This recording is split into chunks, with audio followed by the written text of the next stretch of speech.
ವಿಶ್ವಕ್ಕೆ ಮೊದಲ ಪಾರ್ಲಿಮೆಂಟ್ ನೀಡಿದ ವಿಶ್ವಗುರು ಬಸವಣ್ಣನವರ ಜೀವನದ ಚರಿತ್ರೆ ಹೊಂದಿರುವಂತಹ ಒಂದು ಗ್ಯಾಲರಿ ಸಿದ್ಧವಾಗಿದೆ.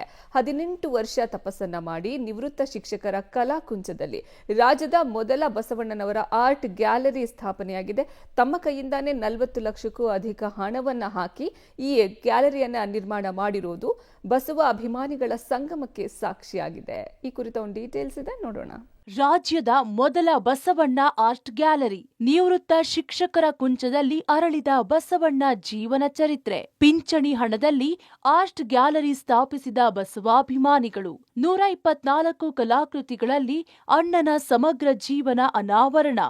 ಕರ್ನಾಟಕದ ಸಂಸ್ಕೃತಿ ನಾಯಕ ಬಸವಣ್ಣನವರ ಸಮಗ್ರ ಜೀವನ ಚರಿತ್ರೆಯನ್ನ ನಿವೃತ್ತ ಚಿತ್ರಕಲಾ ಶಿಕ್ಷಕರೊಬ್ಬರು ತಮ್ಮ ಕುಂಚದಲ್ಲಿ ಅರಳಿಸಿ ಆರ್ಟ್ ಗ್ಯಾಲರಿ ಮೂಲಕ ಅವರ ಸಂದೇಶಗಳನ್ನ ಜನಮಾನಸಕ್ಕೆ ಮುಟ್ಟಿಸುವ ಪ್ರಯತ್ನ ಮಾಡಿದ್ದಾರೆ. ಇದಕ್ಕಾಗಿ ತಮ್ಮ ಇಡೀ ಪಿಂಚಣಿಯ 40 ಲಕ್ಷಕ್ಕೂ ಅಧಿಕ ಹಣವನ್ನ ವಿನಿಯೋಗಿಸಿ ಬಸವಣ್ಣನ ಬದುಕನ್ನ ಚಿತ್ರಕಲೆ ಮೂಲಕ ಹಿಡಿದಿಟ್ಟ ನಾಡಿನ ಮೊದಲ ಕಲಾವಿದ ಎನಿಸಿಕೊಂಡಿದ್ದಾರೆ. ಬೀದರ್ನ ಬಸವನಗರದ ನಿವಾಸಿ ಚಾ ಭಿ ಸೋಮಶೆಟ್ಟಿ ಮಹತ್ವದ ಕಾರ್ಯ ಮಾಡಿದ ನಿವೃತ್ತ ಶಿಕ್ಷಕರಾಗಿದ್ದು, ನಿವೃತ್ತಿಯ ನಂತರ ಸಾರ್ಥಕ ಬದುಕು ಕಟ್ಟಿಕೊಂಡಿದ್ದಾರೆ. ಶರಣ ಚಿತ್ರಗಳ ರಚನೆ ಮತ್ತು ಆರ್ಟ್ ಗ್ಯಾಲರಿ ಸ್ಥಾಪನೆಗಾಗಿ ಸುಮಾರು 18 ವರ್ಷಗಳ ಕಾಲ ತಪಸ್ಸಿನಂತೆ ಬದುಕನ್ನ ಸವೆಸಿದ್ದಾರೆ. ಬಹಳಷ್ಟು ಮಹಾತ್ಮರದ ಜೀವನ ಚರಿತ್ರೆ ಪೇಂಟಿಂಗ್ ನೋಡಿದ್ದೀನಿ ಅಲ್ಲಿ ಆದರೆ ನಮ್ಮ ಬಸವನವ್ರ ಬಗ್ಗೆ ಇಲ್ಲಿವರೆಗೆ ನನ್ನ ದೃಷ್ಟಿಯಲ್ಲಿ ಕಂಡು ಬರಲಿಲ್ಲ. ಅದಕ್ಕೆ ನಾ ಏನು ವಿಚಾರ ಮಾಡೋದಂದ್ರೆ ಬಸವನವರ ಜೀವನ ಚರಿತ್ರೆ ಯಾಕೆ ಮಾಡೋದು ಅಂತ ತಿಳ್ಕೊಂಡು ನಾನು ಸುಮಾರು 2007ನಲ್ಲಿ ಬಸವನವರ ಜೀವನ ಚರಿತ್ರೆ ವಚನ ಸಾಹಿತ್ಯ ಮತ್ತು ಜನವಾಣಿ ಸಂಗ್ರಹ ಮಾಡ್ಕೊತಾ ಬಸವನವ್ರ ಸಾಹಿತ್ಯನ ಅಭ್ಯಾಸ ಮಾಡಿ ಮುಂದೆ ವಚನ ಆಧಾರವನ್ನು ಹೆಚ್ಚು ಒತ್ತು ಕೊಟ್ಟು ಅದೇ ಆಧಾರ ಮೇಲೆ ನಾನು ಬಸವನ ಸಮಗ್ರ ಜೀವನ ಚರಿತ್ರೆ ಬಾಲ್ಯದಿಂದ ಆಯ್ಕೆವಾಗಿ ನಾನು ಪೇಂಟಿಂಗ್ ಮಾಡಿದ್ದೀನಿ. ಈ ಮಾಡುವ ಉದ್ದೇಶ ಅಂದ್ರೆ ನಾವು ಬೀದರ್ನಲ್ಲಿ ಯಾವ್ದಾದ್ರು ಯಾತ್ರಿಕರು, ಶರಣರು, ಮಹಾತ್ಮರು ಯಾರೇ ಬರಲಿ ಇಲ್ಲಿ ನೋಡುವಂತ ಒಂದು ಸ್ಥಳ ಬಸವನವ್ರ ಬಗ್ಗೆ ಒಂದು ಕೇಂದ್ರ ಬಿಂದು ಆಗಬೇಕು, ಜನರಿಗೆಲ್ಲ ಗುರುತು ಆಗಬೇಕು.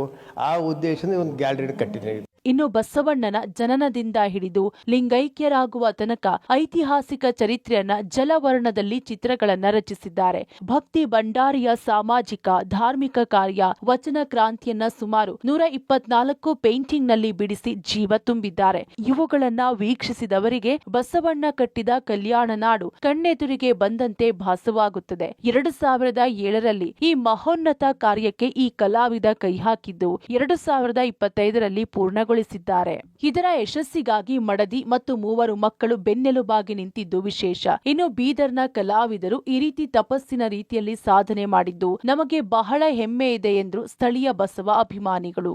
ಒಬ್ಬ ನಿವೃತ್ತ ಶಿಕ್ಷಕನು ತನ್ನ ಇಡೀ ಬದುಕಿನ ಅವಧಿಯಲ್ಲಿ ಏನೇನು ಗಳಿಕೆ ಮಾಡಿದ ಸುಮಾರು 37.5 ಲಕ್ಷ ರೂಪಾಯಿ ಖರ್ಚು ಮಾಡಿ ಆರ್ಟ್ ಗ್ಯಾಲರಿ ಮಾಡಿದ್ದು ಇಡೀ ನಮ್ಮ ಕರ್ನಾಟಕ ರಾಜ್ಯದಲ್ಲಿ ಬಸವಣ್ಣರವರ ಚಿತ್ರ ಗ್ಯಾಲರಿಯನ್ನು ಬಹುಶಃ ನಾವಂತೂ ನೋಡಿಲ್ಲ.